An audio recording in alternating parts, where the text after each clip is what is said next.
بسم اللہ الرحمن الرحیم۔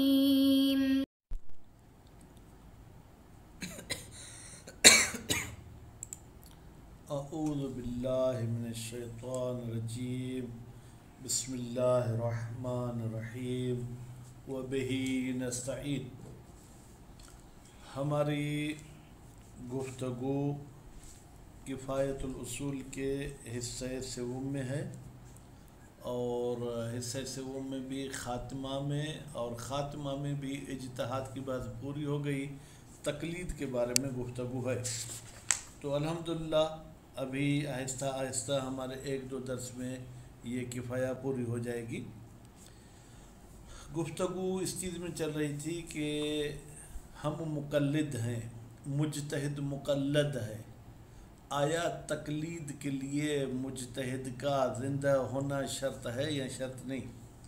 بعض نے مطلقاً کہا کہ زندہ ہونا شرط ہے، مطلقاً چاہے ابتدائی ہو چاہے استمراری۔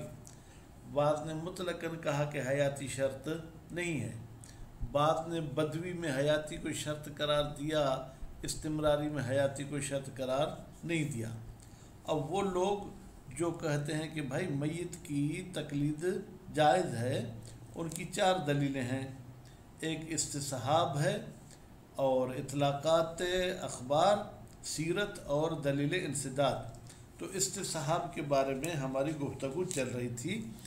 ہم نے کہا کہ عرف کی نظر میں جب مجتہد مر جاتا ہے تو مجتہد کی فتویٰ بھی مر جاتی ہے۔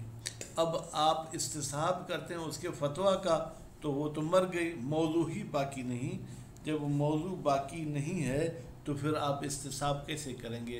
استصحاب کے لیے بقاء موضوع شرط تھا۔ تو آج کے درس میں کہتے ہیں کہ بھائی بالجملہ ہم یہ کہتے ہیں کہ بھائی عرف کی نظر میں مجتہد کے مرنے کے ساتھ اس کی فتویٰ بھی ختم ہو جاتی ہے۔ پھر جب وہ مجتہد قیامت میں اٹھے گا تو اس وقت پھر اس کی فتویٰ بھی اس کے ساتھ اٹھے گی۔ تو یہ تو گویا کہ ایسے ہے کہ عرف کی نظر میں اعادۃ المعدوم، معدوم کو پھر دوبارہ زندہ کرنا، اگرچہ حقیقت میں اور دقت کے ساتھ یہ ایسا نہیں ہے، بلکہ ہم کہیں گے کہ بھائی یہ جو رائے ہے یہ متقوم ہے اس کی نفس ناطقہ کے ساتھ، اور نفس ناطقہ تو باقی ہے، مر بھی جائے تو بھی اس کی نفس ناطقہ تو موجود ہے۔ اب عالم برزخ میں ہے، یہاں کہاں پر ہے، تو پھر تو اس کی فتویٰ بھی باقی ہونی چاہیے۔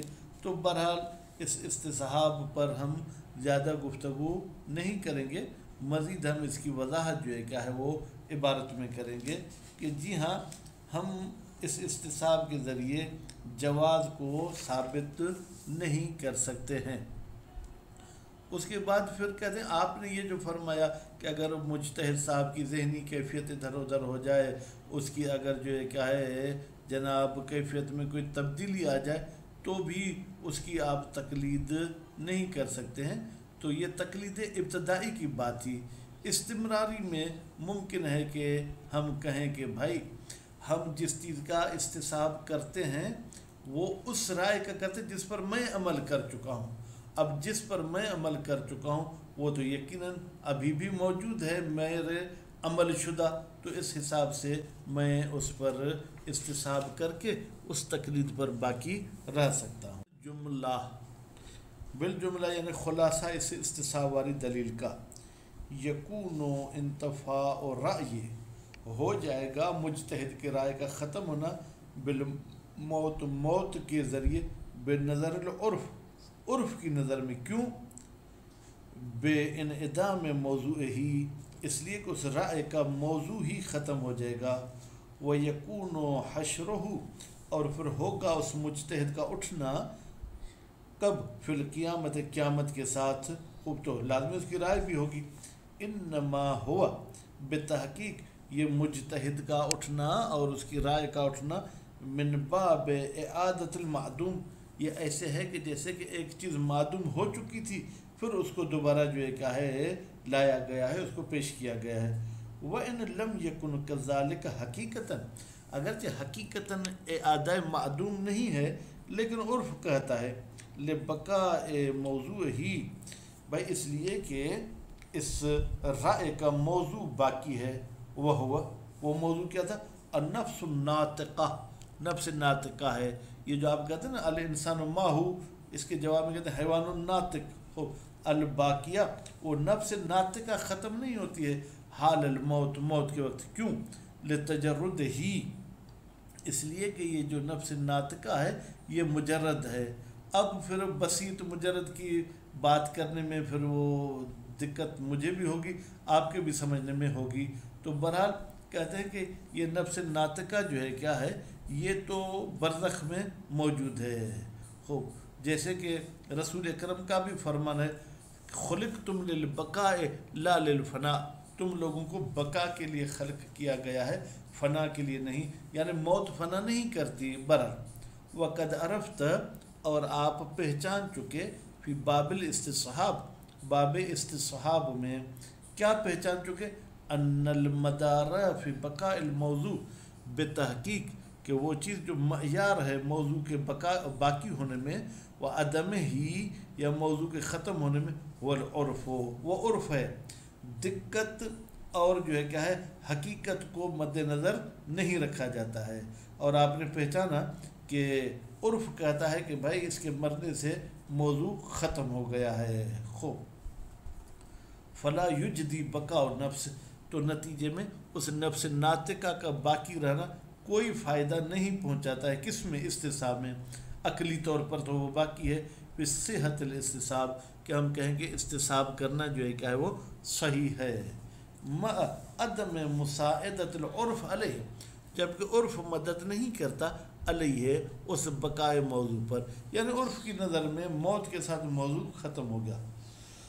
خوب، وہ حسبان اہل العرف، اور اہل عرف کا یہ خیال کرنا، انہا بتحقیق یہ نفس غیر و باقیۃ، یہ باقی نہیں ہے. وانما تعاد یوم القیامت، اور عرف کہتا ہے کہ یہ قیامت کے دن پھر اس نفس کو لوٹایا جائے گا. کیوں؟ اللہ قادر ہے، وہ ایسے کر سکتے ہیں. بعد انعدامها، جب وہ نفس ناطقہ منعدم ہو جائے. فتأمل جیدا، فرماتے ہیں کہ آپ اچھے طریقے سے غور کریں کہ عرف اور دقت عقلی میں یہاں پر فرق ہے. اب کہتے ہیں اس قسم کا اعتراض نہیں کرنا چاہیے، نہیں سوچنا چاہیے. کیا؟ نعم الاعتقاد و رأی، جی ہاں، اعتقاد اور نظریہ، وَإِنْ كَانَ يَزُولُ بِالْمَوْتِ، اگرچہ وہ زائل ہو جاتا ہے کس کے ذریعے؟ موت کے ذریعے. کس کی نظر میں؟ عرف کی نظر میں. تو اس کا آپ استصحاب نہیں کر سکتے. کیوں؟ لِانْعِدَامِ موضوع ہی، اس لیے کہ اعتقاد اور رائے کا موضوع ہی ختم ہو گیا. الا ان حدوثہ، لیکن پھر اس رائے کا حادث ہونا، فی حال حیات ہی، اس مجتہد کے حیاتی والے زمانے میں، کافی ہے، فی جواز تقلید ہی، کہ ہم اس کی تقلید کر سکیں، فی حال موت ہی. بھائی جب حیاتی میں تقلید کرتے تھے تو ابھی اس کے موت میں بھی ہم تقلید کر سکتے ہیں. بھائی کیوں؟ کہتے ہیں کما هو الحال، پھر روایت ہے، جیسے کہ یہی حال ہے روایت میں. راوی نے ایک روایت نقل کی اور نقل کرنے کے بعد مر گیا تو بھی وہ روایت ہمارے لیے قابل عمل ہے، اور ہم کہیں گے کہ بھائی اس روایت کو آپ دلیل کے طور پر بھی پیش کر سکتے ہیں. اس قسم کا آپ فتویٰ کا روایت پر جو ہے قیاس نہ کریں. فإنه یقال، اگر آپ ایسا قیاس آرائی کریں گے تو کہا جائے گا، لا شبہت، کوئی شبہ نہیں، فی انہو، بتحقیق شان یہ ہے، لابد فی جواز ہی، ضروری ہے تقلید کے جواز میں، من بقاء رائے، کہ وہ رائے باقی ہونی چاہیے، والاعتقاد، اور وہ اعتقاد مجتہد بھی باقی ہونا چاہیے. واللذا، اسی بقاء کے لیے ہم کہتے ہیں کہ ضروری ہے کہ اس میں وہ رائے اور اعتقاد باقی ہونا چاہیے. لو زال، اگر اعتقاد اور رائے زائل ہو جائے، ختم ہو جائے، بجنون، جنون کی وجہ سے، یعنی اللہ تعالیٰ تمام انسانوں کو آفات و بلیات و بیماری سے محفوظ رکھے، کوئی مجتہد پاگل ہو جائے، یا مثلا متبدل، یا کسی لحاظ سے اس کے اعتقاد اور رائے میں تبدیلی ہو جائے، ونحوہما، یا جنون اور تبدل کی طرح دوسری چیزیں، مثلا اتنا بوڑھا ہو گیا ہے کہ ابھی وہ کتاب کو بھی نہیں دے سکتا، تو لما جاز، تو پھر وہ باقی رہنا قطعاً جائز نہیں ہے. خوب، قطعاً جائز نہیں ہے، کما اشیر علیہ آنے پر، جیسے کہ اس کی طرف ہم پہلے بھی اشارہ کر چکے ہیں، لیکن روایت ایسے نہیں ہے کہ وہ متقوم و رائے اور اعتقاد پر، اگر راوی پاگل بھی ہو جائے، اگر راوی عدالت سے خارج بھی ہو جائے تو بھی اس کی روایت ہمارے لیے قابل عمل ہے۔ تو نتیجے میں تقلید کا قیاس کرنا روایت پر، یہ قیاس مع الفارق ہے۔ ہذا کہتے یہ تو ہم نے سب بحث کی، کس کی؟ تقلید کی اور روایت کی، بالنسبت الی تقلید الابتدائی، یہ تقلید ابتدائی کے لحاظ سے بحث اور گفتگو تھی، کہ مثلا کوئی ابھی امام خمینی کی تقلید کرنا چاہے، آغا خوئی کی تقلید کرنا چاہے، آغا محسن الحکیم کی تقلید کرنا چاہے تو نہیں کر سکتا۔ وَأَمَّا الْإِسْتِمْرَارِي، لیکن تقلید استمراری کی کیا فرق ہے؟ تقلید استمراری کے لیے آپ کیا کہیں گے؟ فرماتے ہیں کہ مثلا میں امام خمینی کا مقلد تھا، اب ان کا انتقال ہو گیا، اب ان کی تقلید پر میں باقی رہ سکتا ہوں یا نہیں؟ فربما یقال، تو اس استمراری کے بارے میں کہا جاتا ہے بِأَنَّهُ، بالتحقیق یہ جواز بقا قضیت و استصحاب الاحکام، یہ اس مجتہد کی رائے کو ہم موضوع نہیں بناتے، بلکہ ان احکام کا ہم استصحاب کرتے ہیں، التی قلدہ فیہا، خوب التی وہ احکام، قلد المقلد ہو اس مجتہد، یعنی مقلد نے اس مجتہد کی تقلید کی دی فیہا ان احکام میں، تو گویا کہ میں نے جن پر عمل کیا ہے ان مسائل کو میں موضوع بناتا ہوں، ٹھیک ہے، تو پھر استصحاب ہو سکتا ہے۔ فإن رأیہ، بتحقیق مجتہد صاحب کی رائے، وإن کان مناطً لعروضها، اگرچہ وہ منات ہے، اس کا معیار ہے کہ ہم ان احکام کو عارض سمجھیں، وحدوثها، اور وہ احکام حادث ہوئے ہیں اپنے موضوعات پر، الا انہ، سوائے اس کے کہ یہ رائے عرف میں من اسباب العروض، یہ اسباب عروض میں سے ہے، لا من مقومات الموضوع، یہ موضوع کے مقومات میں سے نہیں ہے، معروض جس پر عارض کیا گیا اس کے مقومات میں سے نہیں ہے، تو پھر نتیجے میں ہم کہہ سکتے ہیں کہ بھئی یہاں بھی مجتہد کے مرنے سے پریشانی ہو سکتی ہے، وَلَكِنَّهُ لَا يَخْفَى، لیکن یہ بات آپ پر مخفی نہیں ہونی چاہیے کہ یہ جو ہم استصحاب کرتے ہیں بھائی یہ ان احکام کا کرتے ہیں کہ جن پر میں عمل کر چکا تھا، انہو لا یقین بالحکم شرعا، بتحقیق کوئی ہمیں یقین نہیں ہے اس حکم کا شرعا، سابقاً، خوب وہ حکم جو پہلے تھا، تو آپ اس کا استصحاب کیسے کریں گے؟ فإن جواز تقلید، بتحقیق تقلید کا جائز ہونا، وإن کان بحکم العقل، اگرچہ عقلی حکم کی وجہ سے ہے کہ عقل ہماری حکم کرتی ہے کہ آپ جو ہے کیا ہے تقلید کریں، وقضیت الفطرہ، اور ہماری فطرت یہ تقاضا کرتی ہے کہ آپ کو تقلید کرنی چاہیے، کما سبق، جیسے یہ بات گزر چکی ہو، وعرفت، اور آپ نے پہچان لیا، تو پھر کیا ہے فواضح، پھر واضح ہے کہ بھائی ہماری عمدہ دلیل عقل تھی، کوئی اور جو ہے کیا ہے ہماری دلیل نہیں تھی۔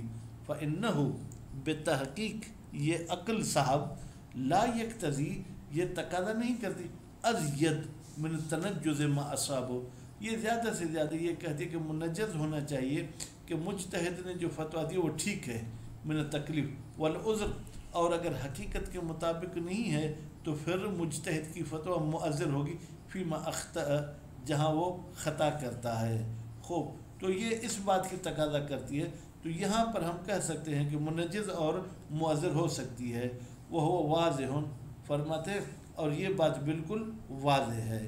تو نتیجے میں بھائی عقلی لحاظ سے جو ہے کیا ہے اگر ہم تقلید کریں گے تو پھر ممکن ہے کہ ہم کہیں کہ استمراری تقلید کر سکتے ہیں، لیکن استصحاب کے ذریعے ثابت نہیں ہوئی۔ اب انشاءاللہ اگلے درس میں ہم کہیں گے کہ آیا روایات اور اخبار سے اس میت کی تقلید پر باقی رہنا ثابت ہوتا ہے یا نہیں ہوتا ہے۔ وصلی اللہ علی محمد و آل محمد۔